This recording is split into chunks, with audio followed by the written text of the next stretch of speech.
नमस्कार मंडळी, कशा आहात सगळेजण. तर आजच्या ब्लॉगची सुरुवात करतोय मी ऑफिसच्या टेरेसवरून. तर काय करतोय आम्ही सगळे टेरेसवरती, तर आज आमच्या एका कलिगचा ऑफिसचा लास्ट डे होता आणि त्याचाच केक कटिंग करायला आम्ही इकडे सगळे जमलोय. आता याचा केक कट करता करता मला आठवलं की भाई आपला पण उद्या बड्डे आहे. उद्या म्हणजे आजच, कारण हा ब्लॉग तुम्ही एक दिवस लेट बघताय. तर चला पटकन मला बड्डेचं विश करा बरं या ब्लॉग खाली. खरं तर माझा बड्डे माझ्या लक्षात आहे, तुम्ही विश करावं म्हणून मी हे सगळं सांगतोय. तर इकडचं सगळं आवरलं, त्याच्यानंतर घरी पोहोचलो. घरी गेल्यानंतर संध्याकाळी आम्ही गेलो होतो मार्केटमध्ये, कारण चार्वीचे सगळे फ्रूट्स संपले होते. फ्रूट्स घेतले, म्हटलं आता आपला बड्डे आहे तर आपल्यासाठी पण काहीतरी गोडाधोडाचं घ्यावं म्हणून मग गुलाबजाम घेतले. आणि हे गुलाबजाम बघून चार्वीचे एक्सप्रेशन बघा तुम्ही, असं वाटेल की सगळे गुलाबजाम ती एकटीच खाऊन टाकेल.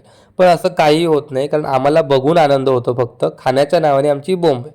तुम्हाला म्हटलं होतं ना की चार्वीच्या बड्डेचा दिवस उजाडेल, पण आमची शॉपिंग काही संपणार नाही. हे बघा, म्हणजे चार्वीसाठी आम्ही ऑलरेडी भरपूर कपडे घेतले तिच्या बड्डेसाठी.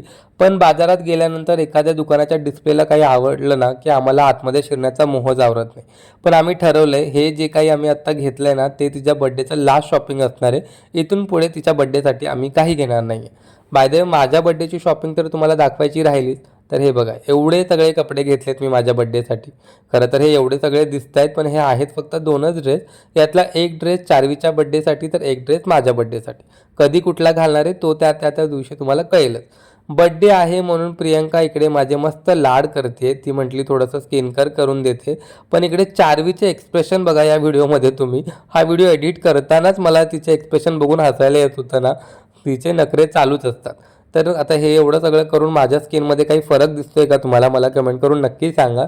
तर रात्री 12 वाजता सेलिब्रेशनसाठी प्रियंकाने छोटीशी पेस्ट्री आणली होती.